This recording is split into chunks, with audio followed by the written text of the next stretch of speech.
국민 여러분 안녕하셨습니까? 인도 태평양 전략연구원 최수영입니다. 오늘 날짜는 2025년 6월 8일 일요일입니다.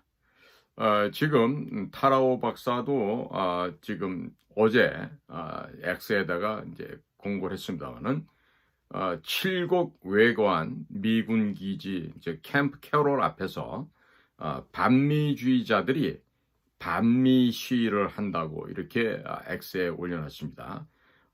오늘 벌써 2시니까 이미 과거가 되었군요. 자, 이 반미주의자들이 이 시점에서 왜 미군 부대 앞에서 반미 시위를 할 거예요? 이들은 우리의 자유민주주의 체제를 흔들리고 동요시키고 그리고 현재 대단히 지금 높은 긴장감이 흐르고 있는데 이러는 가운데에서 반미 시위를 하겠다. 다분히 평양의 지령을 받고 움직이는 것이라고 보여집니다. 자, 그래서 이 한미 동맹을 더 굳건하게 하기 위한 기자회견도 좀 열린 것으로 보여지고요. 그리고 또 그 결속도를 강하게 하기 위해서 영어로 이 기자회견을 좀 진행한 것으로 보여집니다. 이미 현장에 다녀오셨던 분들 또 지금도 그 자리에 남아 있을 분도 있을 텐데요. 지금 미 문화원에 방어하러 들어갔던 이런 애들이 지금 국가의 주요 보직에 임명이 되는 등 완전히 지금 트럼프 너 엿먹어 나는 내 방향대로 종북 그리고 종중 그리고 친북 친중 더 나가서 충북 충중을 하겠다라고 이렇게 떠버리는 것들이 지금 이제 정권을 잡았다고 해서 지금 눈에 뵈이는 게 없는 것 같습니다. 자, 이러는 상황인데요. 지금 캐나다에서는 곧 지금 G7 회의가 열리죠. 열리고 있습니다. 자, 그래서 이 G7에 관련된 지금 언론 내용들이 보도가 되고 있습니다. 자, 그런데 우리 방송 시청자 여러분은 G7을 잘 아시겠지만 혹시라도 모르는 분들이 계실 것 같아서 G7을 간략하게 설명드리고 지금 어떤 일이 벌어지고 있는지 좀 말씀을 드리고자 합니다. 그러면 G7이라고 하는 이 정상회의가 무엇인가 라고 하는 질문에는요. 이 G7 정상회의라는 것은 캐나다, 프랑스, 독일, 이탈리아, 일본, 영국, 미국 등 7개 주요 선진국들이 해마다 모여서 세계 경제, 정치, 안보 문제를 논의하는 회의라고 하겠습니다. 두 번째로 금번 열리는 제51차 G7 정상회의는 언제 어디서 개최되냐 하면요.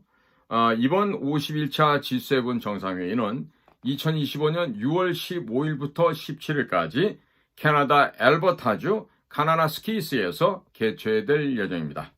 자, 세 번째로 인도는 왜 당초 2025년 G7 정상회의에 초대받지 못했습니까? 라는 질문에 대해서는 2023년 캐나다 시크교 지도자인 하르딥 싱 니자르 암살 사건 이후 캐나다와 외교 관계가 악화되어서 양국 간의 긴장이 조성이 되어 왔고 인도는 당초 초대받지 못했었습니다. 네 번째로 G7 회원국들 외에 2025년 정상회의에 초대받은 국가는 어딘가요? 라는 질문에 대해서는요. 초청국으로서는 호주, 브라질, 멕시코, 남아프리카 공화국, 우크라이나, 인도가 있습니다. 인도는 추후 초청이 예정이 되고 있고요. 그리고 멕시코 같은 경우도 지금 참석 여부는 아직 미확인되고 있습니다. 그러면 다섯 번째로 2025년도 G7 정상회의의 주요 초점, 이 주요 초점은 무엇일까라는 의문에 대해서는 기후변화 완화, 그리고 세계 경제 회복, 디지털 거버넌스 및 AI 규제, 평화 및 갈등 해결, 그리고 팬데믹 대비를 위한 보건 인프라 구축에 중점을 둘 것으로 보여집니다. 자, 여섯 번째로 G7 정상회의는 세계 정치에 어떤 영향을 미칠 수 있습니까? 라는 질문에 대해서 G7 정상회의는 세계 주요 경제국들 간의 다자간 협력을 촉진시켜서 경제 안정, 안보, 기후변화, 그리고 기술 거버넌스에 대한 세계 정책에 영향을 미치게 되겠습니다. 지금 서방에서 보도되고 있는 G7 서미트 2025 하이라이트를 보게 되면요. 어떤 나라가 참석하느냐, 그리고 왜 인도가 처음에 부재했었느냐, 이런 것에 대한 지구적인 전 세계적인 발전 문제와 관련돼서 이제 질문이 오고 가고 있습니다. 자, 여기에서 코어가 되고 있는 G7 멤버가 누구고 각각의 그 코어 국가들의 지도자는 누구인지를 한번 살펴보겠습니다. 우선적으로 주최국인 캐나다 마크 카니 총리가 되겠습니다. 그리고 프랑스 엠마뉴엘 마크롱 대통령, 독일 프리드리 메르츠 총리, 이탈리아 조르지아 멜로니 총리, 일본 이시바 시게루 총리, 영국 키어 스티머 총리, 미국 도널드 트럼프 대통령, 그리고 유럽연합을 대표하는 국가로서는 안토니오 코스타 이사회 의장과 우르줄라 폰데어 라이엔 집행위원장, 그리고 초청국 정상들이 참석을 하게 되겠습니다. 자, 그래서 이번에 초대된 나라를 보면요. 호주의 앤소니 알바니시의 총리, 브라질 루이스 이나시오 룰라 다 실바 대통령, 멕시코 클라우디아 쉐인바움 대통령, 그리고 남아프리카 공화국의 시릴 라마포사 대통령, 그리고 우크라이나의 블라디미르 젤렌스키 대통령, 인도 나렌드라 모디 총리, 이런 사람들이 이번 2025년 G7 정상회의 주요 분야에 참석을 하게 되겠습니다. 자, 지금 제가 말씀드린 것과 마찬가지로 여기에 그 어디에도 한국 이름은 올라와 있지 않습니다. 참고하시기 바랍니다. 그래서 지금 만약에 한국이 새로 대통령 되신 분이 여기를 간다 했을 경우에 왜 가는지 저는 모르겠어요. 만약에 간다고 하더라도 초청받지도 못하고 개최국 G7 멤버도 아니고 또 뭐 남아프리카나 우크라이나 이런 데처럼 초청받지도 못했는데 어떻게 무슨 자격으로 가는지를 모르겠어요. 지켜봐야 될 굉장히 걱정과 관심 동시에 불러일으키는 아주 애매모호한 그런 상황이 지금 전개될 것으로 보여집니다. 자, 이번 G7 정상회의에서는요. 첫 번째로 기후변화 완화에 대한 것이 논의가 되겠고, 그 다음에 세계 경제 회복을 위해서 팬데믹 이후 세계 경제의 안정화 그리고 성장 방안에 대한 구체적인 협력이 있을 것으로 보여집니다. 그리고 디지털 거버넌스 및 AI 규제 분야에서는 인공지능 및 디지털 기술의 윤리적 사용을 위한 프레임워크를 구축하는 한편 평화 및 갈등 해결 문제에 있어서는 지속되는 갈등 해결 및 세계 평화의 이니셔티브를 증진시키겠다라는 주제가 논의되겠고요. 그리고 보건 인프라 및 팬데믹 대비해서 향후 팬데믹을 예방하고 대응하기 위한 글로벌 보건 시스템을 강화한다라고 되어 있습니다. 자, 내용은 이렇지만요. 실질적으로 지금 우리가 거부할 수 있는 분야가 있습니다. 뭐다? 지금 펜타닐과 같은 중국이 제조해서 미국과 서방 사회를 지금 건강을 해치고 사회적으로 전염시켜서 지금 많은 사람들이 이 팬데믹 기간을 겪었지만 또한 이 펜타닐이라고 하는 중국산 마약 때문에 많은 사람들이 죽어가고 있죠. 이 마약 문제와 그 다음에 이번에 미국에서 선거감시단이 다녀갔습니다만은요. 이 전 세계적인 거버넌스 문제를 다루는 데 있어서 이 election fraud, fraudulent election, 이 부정선거에 대해서 지금 아마 중요한 의제로 나올 텐데요. 글쎄요, 대한민국의 대표단들이 누가 될지 모르겠지만 대한민국을 대표한다 그래서 간다 한들 election fraud 이슈, 그 다음에 narcotics, 마약이죠. 그 다음에 펜타닐 이슈, 이런 것들이 나왔을 때 과연 무슨 얘기를 할 수 있을까? 그럼 가갖고 우리는 마약이 전 세계적으로 공급되는데 주요 운반 통로 역할을 해주고 있습니다.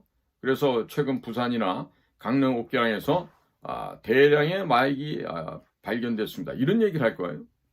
그리고 우리나라는요 선관위와 AU에게 함께 중국 공산당과 협력해서 빳빳한 신권을 갖다가 뭐 몇백만 장을 집어넣어서 이번에도 한국 대표단이 오게 됐습니다. 이런 얘기를 할까요? 도대체 무슨 얘기를 하러 가죠? 그런데 한 가지 기대되는 바는 있습니다. 뭐냐? 천재적인 두뇌를 가진 트럼프 대통령이 글쎄 뭐 통화를 했는지 안 했는지 모르겠지만 통화했다라고 보고 그래 와 보라고. 자, 업서버 자격도 아니고 무슨 자격으로 하는 제가 좀 불렀을 수도 있어요. 그러면 그 자리에서 어떤 일이 벌어질까요? 아마도 이 사람요 한국에서 왔는데 이번에 거짓말로 당선이 됐어요. 불법 조작을 했고 부정을 해서 당선된 사람인데 참으로 훌륭하신 분입니다. 중국 공산당과 협조도 하고요.